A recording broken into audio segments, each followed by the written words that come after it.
Hey friends! Today before I start reading our story, I wanted to take a moment and share with you some information that I learned yesterday. A family shared with me that I wasn't very accurate when I was sharing about the Korean alphabet and language yesterday. And I wanted to take a moment to say that I'm sorry that I made that mistake and to share with you some other things that I learned about Korean yesterday. Languages are very different and they're super complex and they have lots of rules. We spend a lot of time learning English, and if you speak another language from at home and you're learning English, I think we're even more aware of that there are lots and lots of rules. And in the Korean language, when you write that language down, there are lots of rules about how you write it down. And it has to do with the number of syllables in a word, and that you really wouldn't ever put a vowel by itself, which is what I did yesterday when I was trying to write my name in Korean, looking at the alphabet. And so this family shared with me how it would actually be written in Korean. And I wrote it down on the paper so that you could see what it actually would be written as. And I actually, when I'm comparing it to the other versions of my name, how it's written in English and how I tried to use Korean alphabet to write it, I realized I like it a lot more. I like the accurate way of writing that, of my name. And the reason that I'm talking about it today is just because I think that it's important for people to remember that everybody makes mistakes. Teachers make mistakes. I know we kind of pretend like we don't sometimes, but we do. And moms and dads make mistakes, and grandmas, and even first graders make mistakes every once in a while, right? And it's okay. That's how we learn. I listened a lot to Ms. Frizzle from the Magic School Bus, and she talks about how making mistakes is how you learn. It's how you make your brain bigger. And so this was a mistake that I made, and I think that it's important just to say that I am sorry, and then to use that mistake to learn more things. And I did in this case. I got to learn more about the Korean language, and then I know that I'm going to do some more research on it before I start sharing more information about it in the future. And then I'm going to read another book today that is also about a student from Korea. And I feel like this book is going to be even more accurate than the one that I read before, because it actually, the author and illustrator of this book, because it's one person, is a Korean person. So this is the book that we're going to read today. And today this book is called The Name Jar, and it is by a person named Yang Suk Choi. This book is about a girl named Yoon Hai, and she moves to America from Korea. And some of the kids in her class have trouble pronouncing her name. And so she decides that she wants an American name. But as she searches, she decides that she likes her name after all and decides that she wants to keep it. And I think that this book works really well with our focus of celebrating diversity, because it shares about how people are different. We come from different countries. We have different sounding names sometimes because we're from those countries, but we're all the same, because all of our names share special meanings to our families a lot, and they have they're what makes us special, right? And so we're going to read this book, and we're going to explore that a little bit more. Before we start reading our book, we're going to look at some words, because that's what we always do. And the first two words are on one paper, and I'm going to show them to you. And I wrote grooves and ridges. And I put them together because it's talking about one object in the story, and they kind of mean the same thing, but the opposite. And you'll see what I mean. In the book, they're talking about a name stamp, and that name stamp is carved into wood. And so there are places that are dipped down because it's carved into, and those parts of that name stamp would be the grooves of it. And then the parts that are raised or higher, they might feel like hard or like the tops of mountains almost. The parts that come up and poke out, those parts would be called ridges. So we have grooves and ridges on this name stamp because it's carved out. So think about something that you've seen that might be carved, and how it's going to have like almost like valleys or grooves in it. And then it might have parts that stick out and are kind of pointy, and that would be the ridges, excuse me. So those are our first two words. Oh, we're gonna switch this over to our new poster for the day. And there it is, the name jar. And here's our two first words. And then our next one, our next word, also has two words on it, but it's like yesterday where it was a couple versions of the same word. So in this case, the word is pronounced, but in another spot in the book, you'll see the word pronounce. And the word pronounced, which is a big word, it means the way that we say something. It means how we say a word, how we speak. And in this case, we're talking about how the students in the class are pronouncing Yoonhai's name. But it's for any word, how we say it. And sometimes that changes depending on where we live. We might say a word a slightly different way than other people, but pronouncing just simply means how you say the words that come out of your mouth. And then I have one last word, and it's kind of a fun word. I kind of like it. And it's also another, we have a lot of fancy words today. This is a fancy word. It is called souvenir. Say souvenir.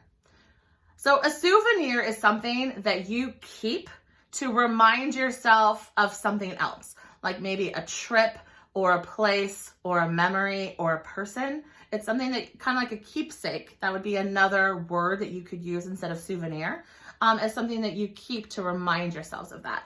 I found an example really quick in my house. I went to Scotland a few years ago, but also a few weeks ago for February break. I went to Scotland and I brought back a souvenir because we all know I love Champ.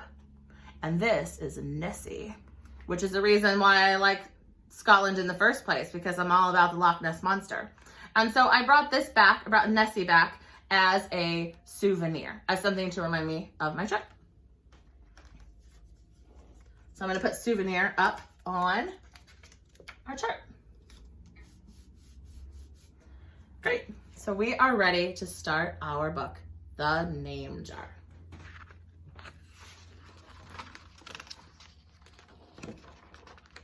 I love the end pages in this book because you'll see a little hint about what the story might be about, because all of the pages are covered with these little scraps of paper that have all these different names on them. All these different names on them. So when I look at those end pages and I combine that with the name of this book, which is The Name Jar, I'm going to ask you to take a moment and just think, what is this book actually going to be about?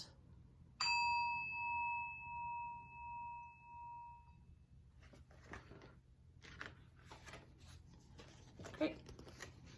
That's a hint, friends. That is what our name stamp looks like. Can you see the grooves and the ridges on the end of it? We're going to talk about that more in a minute.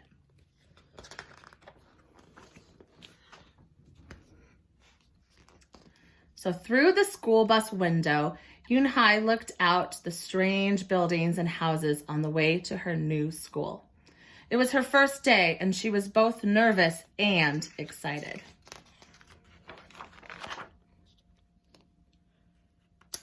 She fingered the little block of wood in her pocket and remembered leaving her grandmother at the airport in Korea.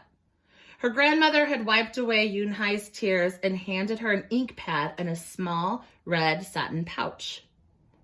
"Your name is inside," she had said. "My name?" Yoonhai had wondered. Again, she took out the red pouch to look at the wooden block with her name carved in it. As she ran her fingers along the grooves and ridges of the Korean characters, she pictured her grandmother's smile. Did you catch the vocabulary words right there? Grooves and ridges. Before I turn the page, I want to show you one thing on here. We talked 2 days ago with the 2 Eggs Please book about quotation marks and about how quotation marks mean speaking out loud, right? They mean dialogue. But I want you to look at one other thing that is on this page. If you look right here where it says my name, do you see how the words are tilted a little bit? They're like tilted. Boop. Those are called italics. And we use italics for lots of different things in lots of different ways. In this case, on this page of the book, we are using italics to be like a thought. So instead of using a thought bubble when we're writing the words in the story, we use italics, so bent or tilted words, to show that we're thinking something inside our head. And we're gonna see a couple different examples in this book of that, so we're gonna keep an eye out for that as well as we're reading this book.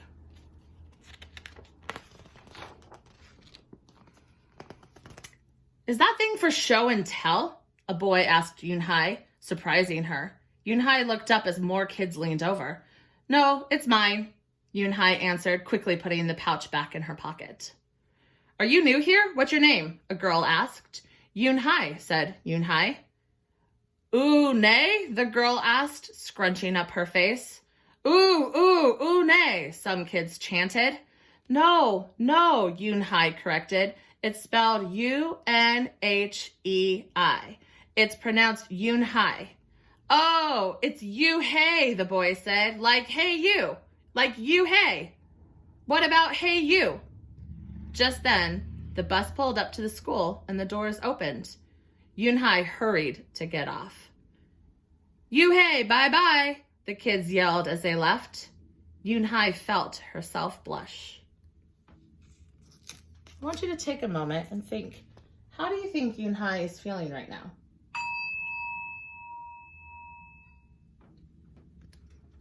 How do you think she's feeling?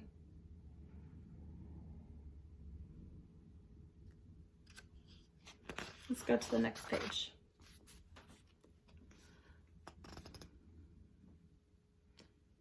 Here we go. Yoon-hae stood in the doorway of her new and noisy classroom. She was relieved that the kids on the bus had gone to other rooms, but her face still felt red. Aren't you going in? Asked a curly-haired boy with lots of dots on his face. What are lots of dots on a face? What would those be? Yeah, I'm thinking that she's talking about freckles. You're the new girl, right? He asked cheerfully. Yoon-hae nodded, but before she could walk away, the boy took her hand and pulled her through the door. Here's the new girl, he announced so loudly that the teacher, Mr. Kokotas, almost dropped his glasses. Mr. Kokotas thanked him and greeted Yoon-hae. Please welcome our newest student, he said to the class. She and her family just arrived from Korea last week. Yoon-hae smiled broadly and tried not to show her nervousness. What's your name? Someone shouted. Yoon-hae pictured the kids on the bus. I haven't picked one yet, she told the class, but I'll let you know by next week. As Mr. Kokotos showed her to her desk, she felt many round, curious eyes on her. Why doesn't she have a name? She heard someone whisper. Maybe she robbed a bank in Korea and needs a new identity, a boy replied. Why did she tell them that? Why did she tell them she doesn't have a name?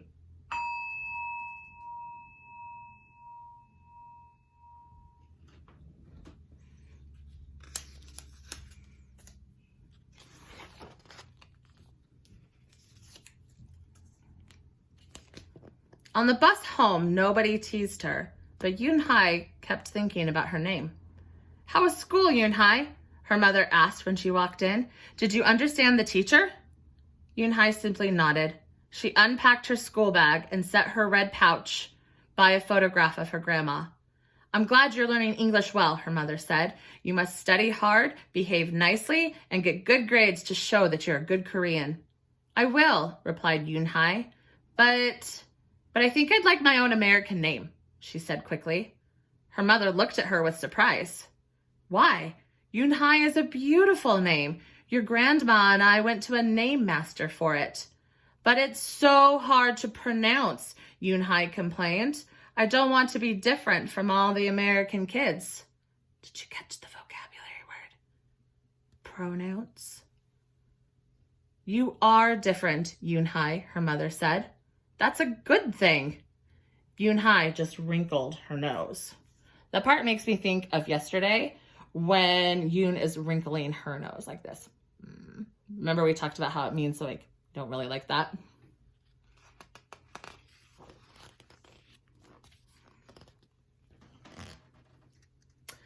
Later that day, Yoonhai and her mother went grocery shopping in their new neighborhood. They passed Fadil's Falafel, Tony's Pizza, and Dot's Deli. A big graffiti-painted garbage truck roared like a lion as it took off down the street. Nothing sounded or looked familiar until they got to Kim's Market. The sign was in both English and Korean. Her mother picked up cabbage. Her mother picked up cabbage to make kimchi, a Korean-style pickled cabbage, and other vegetables and meat. She also found some seaweed, Yoonhai's favorite, for soup. It made Yoonhai smile. Just because we've moved to America, her mother said, doesn't mean we stop eating Korean food. So I'm going to zoom in on this page really quick for you because I want you to look at that word kimchi. Do you see how that word kimchi is also in italics? So sometimes we use italics in writing to show a word that is important, that we want to stick out because we're going to explain what that word means. So far we've had a couple different reasons to have italics. We've had like thought bubbles, like we're thinking inside our brains. And then we've also, this time it's different. It means that it's a word that's important that we want to make sure that we talk about what that word means. At the checkout counter, a friendly man smiled at Yoonhai. Helping your mother with the shopping, he asked. Yoonhai nodded. I'm Mr. Kim, he said. And what is your name? Yoonhai, she answered. Ah, what a beautiful name, he said. Doesn't it mean grace? Yoonhai nodded again. My mother and grandmother went to a name master for it, she told him. A graceful name for a graceful girl, Mr. Kim said as he put their groceries into bags. Welcome to the neighborhood, Yoonhai. That evening, Yoonhai stood in front of the bathroom mirror. Hi, my name's Amanda, she said cheerfully. Then she wrinkled her nose. Hi, my name's Laura. Maybe not. Her smile turned down. Nothing sounded right. Nothing felt right. I don't think American kids will like me, she worried as she began to brush her teeth. Hi, my name is Susie, she said in the mirror with her mouth full of toothpaste. You should try to say that. I had to practice saying it. Pretend there's toothpaste in your mouth and say, hi, my name is Susie. What is she trying to say with a mouthful of toothpaste like that? I think she's saying, hi, my name is Susie. But there's another word, another set of italics, and there's a lot of them right there, where she talks about how she doesn't think the American kids are going to like her, right there. And so there's more thought bubbles, or not thought bubbles, but thought italics in that part of the story. The next morning, when Yoonhai arrived at school, she found a glass jar on her desk with some pieces of paper in it. Yoonhai took one out and read it aloud. Daisy. That's my baby sister's nickname, but she said you can use it if you want, said Cindy, who sat next to her. Yoonhai took out the rest of the paper. Tamala, she read. I got it from a storybook, said Nate. She was smart and brave. Yoonhai nodded and unfolded another piece. Wednesday? Yeah, you came here on a Wednesday, said Ralph. Thank you for your help. A smile spread over Yoonhai's face. Ralph quickly said, we'll put more names in it. You can pick whatever you like, or pick them all, and you'll have the longest name in history. I want you to take a moment and think about, what do you think about them giving her a name jar? How do you feel about that?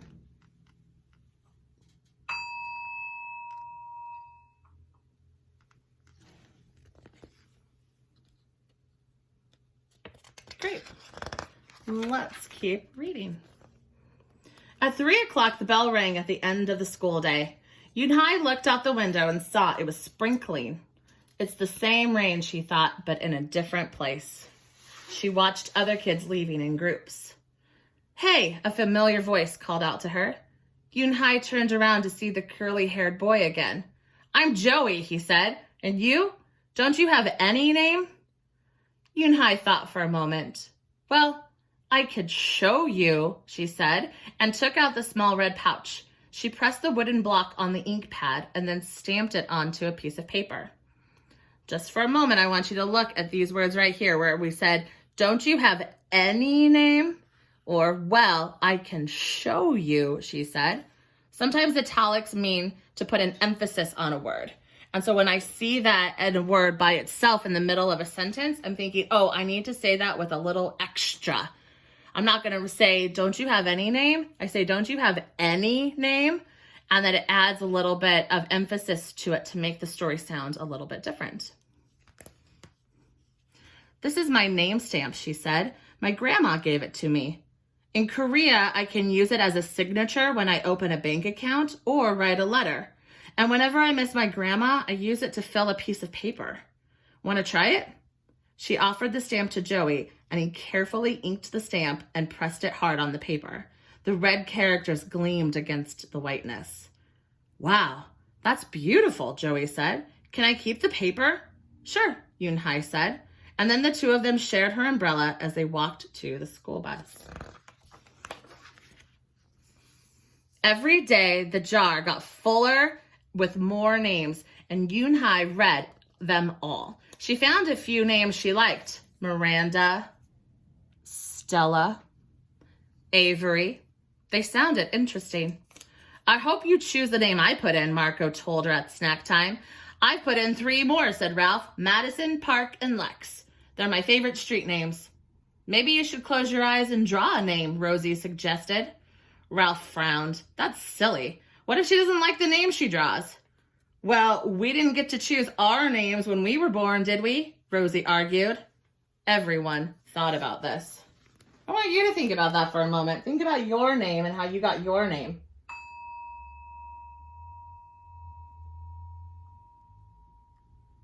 Do you like your name?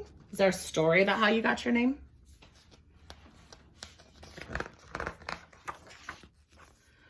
When Yoon-hae got home from school that day, her little brother ran to give her a letter. It was from her grandma. She opened it quickly. It said, "To my Yoon-hae, I hope you are enjoying your new school and new friends. Be sure to help your mother and your little brother. Here the moon is up, but there the sun is up. No matter how far apart we are, and no matter how different America is from Korea, you'll always be my Yoon-hae. Your grandma forever." Yoon-hae took out her wooden stamp and filled a paper with it. She thought for a long time in front of the bathroom mirror. What do you think she's thinking about? What do you think she's thinking about right now?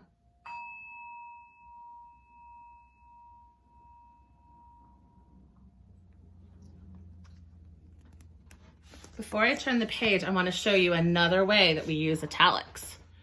You will notice that the whole letter that Yoon-hae's grandmother wrote to her is in italics. So that's a way to show us that it's a different type of text from the words around it. That this is part of the story, and this is the letter right here. And then it goes back to the regular way of telling the story. So it shows that this is the special text that's part of the letter. Italics have a lot of jobs. On Saturday, Yoon-hae walked to Mr. Kim's store. Mr. Kim was helping a customer, but he looked up and greeted her. "Hi, Yoon-hae." "Hello, Mr. Kim," Yoon-hae replied. She felt as if she was back in her old neighborhood in Korea.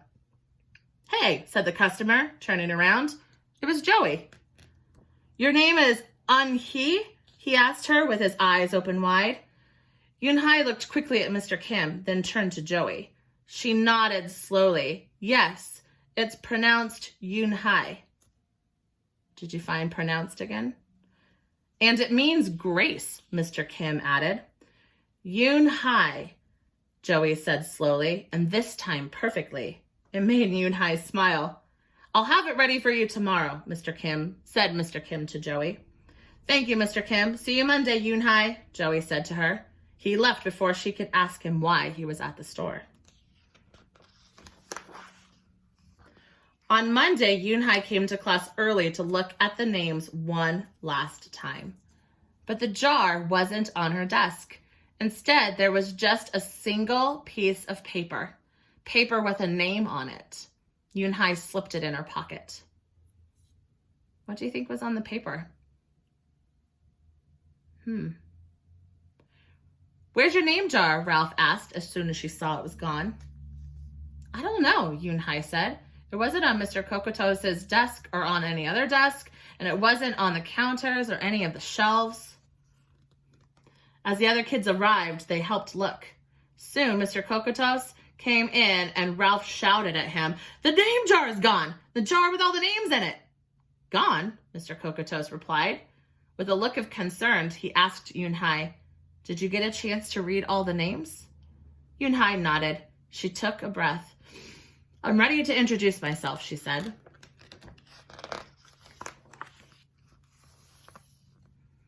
Yoon-hai wrote her name in both English and Korean on the board. I'm going to zoom up so you can see what her handwriting looks like. I liked the beautiful names and the funny names you thought for me, she told the class, but I realized that I liked my name best, so I chose it again. Korean names mean something. Yoon-hai means grace. Grace, Grace In-hai, shouted Ralph. Everyone tried to say it. In-hai, In-ye, In-hey. Yoon-hai said her name again slowly and clearly. Soon, the kids began to say it better, even Mr. Kokotos. They applauded Yoon-hai's choice. I was named for a flower, whispered Rosie to Yoon-hai. Lots of American names have meanings too, Mr. Kokotos reminded everyone. When the class was dismissed, Yoon-hai heard her new friend say goodbye. Bye, Yoon-hai. See you tomorrow. Goodbye, Yoon-hai. Yoon-hai said goodbye and then looked around for Joey, but he was already gone.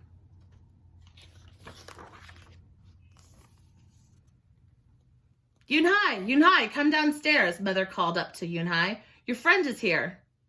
Yoon-hai rushed down to see who she meant. There stood Joey, and in his arms was the name jar. Where did you find it? Asked Yoon-hai breathlessly. Joey looked embarrassed. Well, I took it, but only because I wanted you to keep your own name. And you did. He reached in and pulled out the names. Do you want to keep them? He asked. Thank you. I'll keep them as a souvenir, Yoon-hai said happily. Then she pulled out the piece of paper from her pocket. Souvenir. Do you want this back? Joey grinned. You can keep it. I'll return the name jar to the class. Maybe you could put some Korean nicknames in it for us, names with good meanings. I could do that, agreed Yoon-hai. I've already got a Korean nickname, Joey said. Mr. Kim helped me choose it.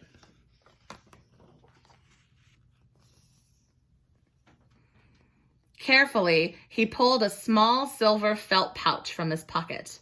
Then he took out a dark wooden stamp with beautiful Korean characters carved sharply into it. He pressed it on the ink pad and then on the piece of paper next to her name. Chinku, read Yoon-hai. That means friend. And Chinku smiled back. I want you to think a moment about this end of the story and how you feel about that.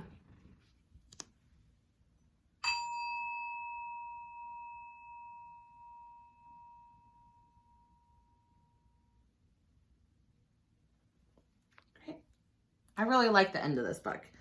I actually had to read it a second time to realize what was on the piece of paper that was left on her desk, because I wasn't sure the first time. And then I realized after I read the end of the book, and then I went back and reread it just to make sure, that I realized, well, maybe Joey left that on her desk to remind her of what her name is and how special it is to her. And I think he did it in a really great way because he did it using her name stamp, because that's the piece of paper that they show at the end, so you know that it came that way and not in English letters. And we know how important her name stamp was to her because it was a gift from her grandmother. And it's clear in the book that she's missing her grandmother, right? She even talks about that. When she's missing her, she pulls it out and stamps her name on the papers. And so we know that there's a special connection there. And so I think when he did that, it reminded her of how special her name is as well.